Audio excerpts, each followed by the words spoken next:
ये बहुजन Republican socialist party का पूरे हरियाणा प्रदेश के प्रमुख कार्यकर्ताओं का सम्मेलन है।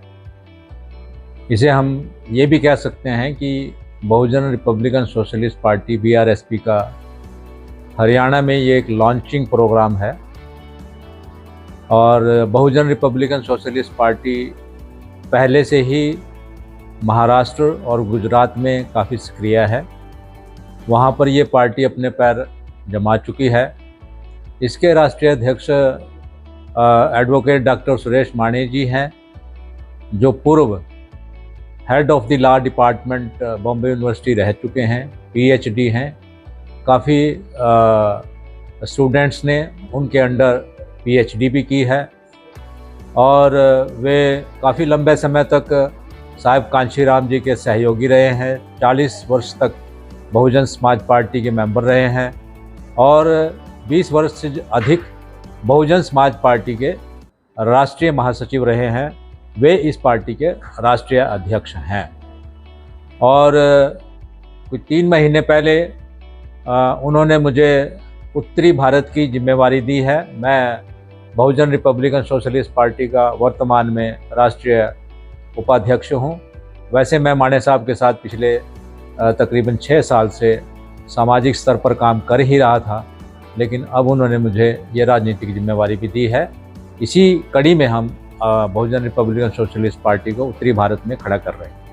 सर, पार्टी जैसे और भी बहुत नेशनल पार्टीज भी हैं, तो आपकी पार्टी किस मुद्दे को, किस विजन को लेकर आगे बढ़ेगी? हमारी पार्टी का, जैसे कि हमारे नाम से ही विदित है, जो बहुजन आंदोलन इस देश में कई 100 वर्षों से चल रहा है, उस आंदोलन के शिथिल पड़ने के उपरांत ये हमारे जो पार्टी लीडरशिप है, आदरणीय डॉक्टर माने साहब ने ये सोचा कि इस आंदोलन को, बहुजन आंदोलन को शिथिल नहीं पड़ने देना है। उसी लक्ष्य को प्राप्त करने के लिए सन 2016 में उन्होंने बहुजन रिपब्लिकन सोशलिस्ट पार्टी बनाई थी और उसी लक्ष्य की प्राप्ति के लिए ये लोग आगे बढ़ रहे हैं। और अब उत्तरी भारत में भी बहुजन रिपब्लिकन सोशलिस्ट पार्टी को बहुजन आंदोलन के रूप में सशक्त करने के लिए प्रयास जारी हैं। हम समझते हैं कि अगर ईमानदारी से ये प्रयास ग्राउंड स्तर पर किए जाएं तो हम जो एक हमारा सत्ता प्राप्ति का जो लक्ष्य होता है, जो साहिब कांशीराम ने, उससे पहले बाबा साहेब डॉक्टर भीमराव अंबेडकर ने, महात्मा फुले, शाहू जी महाराज का जो लक्ष्य था, उसकी प्राप्ति हम उत्तरी भारत में भी कर सकते हैं। सर, इस सम्मेलन में कितने लोग शामिल होने की उम्मीद है? इस सम्मेलन में जो पूरे राज्य से जो कार्यकर्ता आएंगे, तकरीबन 400 का हमारा 400 लोगों का लक्ष्य है, ज़्यादा भी हो सकते हैं।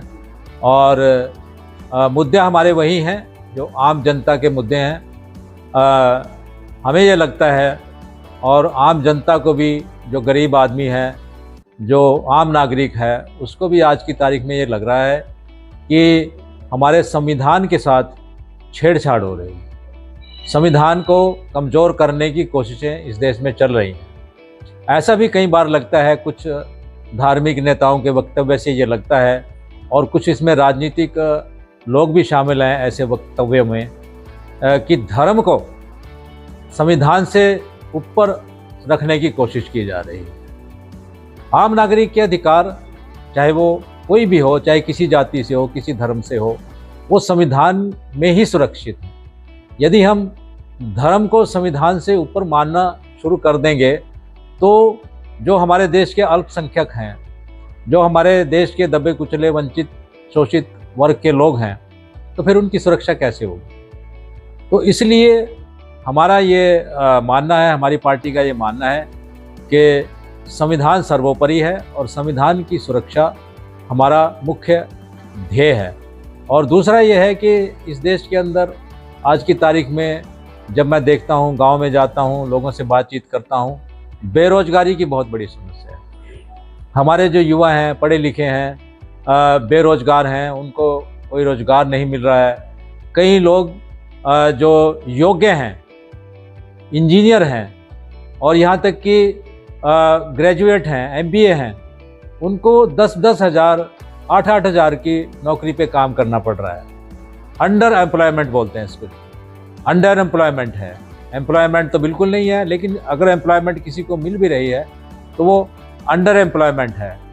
हमारे देश प्रदेश की जो हरियाणा की सड़कों की हालत देख लीजिए आप, कहीं पे भी चले जाओ। एक बार मैं एक गांव में जा रहा था, 12 किलोमीटर लंबी गांव की सड़क पे ब्लैक टॉप है ही नहीं, इतने गड्ढे हैं और सड़कों की हालत जर्जर है। और जगह जगह जो आवारा पशुओं का बोलबाला है। हाईवे पे आवारा पशु ऐसे घूमते हैं जैसे कहीं किसी मंडी में घूम रहे हों। और शहरों में हमारे जो वरिष्ठ नागरिक हैं उन पे हमले होते हैं आवारा पशुओं द्वारा, फसलों को भी नष्ट कर रहे हैं। इसकी जिम्मेवारी कौन लेगा? तो ये सरकार का फर्ज है कि जो इस तरह की जो बाधाएं हैं आम नागरिक के जीवन में, इनको दूर करे और रोजगार के अवसर पैदा करें। कृषि में जो नुकसान होता है हमारे किसानों का, उसकी भरपूर भरपाई करें। और जो दबा कुचला शोषित वंचित समाज है, उसके जो हक अधिकार हैं उनकी जनसंख्या के आधार पर, उनको प्राप्त करने का मौका दे। और धर्म के नाम पर जो धर्मांधता, जो हिंसा इस देश में चल रही है, उसको कम करने का प्रयास करें। और यही हमारे मुद्दे हैं। डीजीपी रह चुके हैं आप, कानून व्यवस्था से भली भांति जानते भी रहे हैं आप, तो हरियाणा की अगर कानून व्यवस्था की बात करें आज के दिन पे, तो क्या मानते हैं कि सही है? कानून व्यवस्था हरियाणा में काफ़ी चरमरा चुकी है और कुछ लोगों की हरकतों को यदि देखें तो वे ऐसा लगता है ऐसे कुछ लोग कानून से ऊपर हैं। अभी हाल ही में नूह हिंसा हमारे प्रदेश में हुई है, उसमें जो भी लोग, चाहे वो किसी भी जाति या धर्म से संबंधित हैं, शामिल हैं, उनको सज़ा मिल पाई है? और कितने दिनों के बाद उनकी गिरफ्तारी हुई है, दोनों पक्षों की देखें तो ये सारी बातें हमारे प्रदेश की जो कानून व्यवस्था की पोल खोलती हैं और अपराधियों का बोलबाला है। आम जनता का पुलिस से विश्वास उठ चुका है और इस विश्वास को दोबारा कायम करने की ज़रूरत है ताकि प्रदेश में जो है कानून व्यवस्था स्थापित की जा सके। कार्यक्रम के अंदर मुख्य अतिथि के रूप में कोई बड़ा ये कार्यक्रम डॉक्टर अंबेडकर भवन गाबा हॉस्पिटल के साथ में है, जो वहाँ पर आयोजित किया जा रहा है। इसमें हमारे पार्टी के राष्ट्रीय अध्यक्ष एडवोकेट डॉक्टर सुरेश माने जी मुख्य अतिथि होंगे और पूरे प्रदेश से इसमें जो कार्यकर्ता हैं वो शामिल हो रहे हैं। और वहाँ पर हमारी डेलिब्रेशंस होंगी, हमारी डिस्कशंस होंगी और ये रणनीति बनाई जाएगी कि किस प्रकार हरियाणा में हम अपनी शक्ति बढ़ा सकते हैं और 2024 के जो चुनाव है उसमें पूरी शक्ति प्राप्त करके ग्राउंड लेवल पर काम करके किस प्रकार हम चुनाव में अपनी धाक जमा सकते। ये कार्यक्रम डॉक्टर अंबेडकर भवन हुड्डा सेक्टर 17 गाबा हॉस्पिटल के पीछे स्थित है, वहाँ पर हो रहा है। और मेरी सभी नागरिकों से अपील है कि इस समाज के इस कार्यक्रम में, आम जनता के इस कार्यक्रम में और संविधान की सुरक्षा के लिए आप इस कार्यक्रम में बढ़ चढ़ कर हिस्सा लें ताकि हम हरियाणा में एक आम नागरिक के अधिकारों की लड़ाई का ये जो आंदोलन है इसको सफल बना सकें।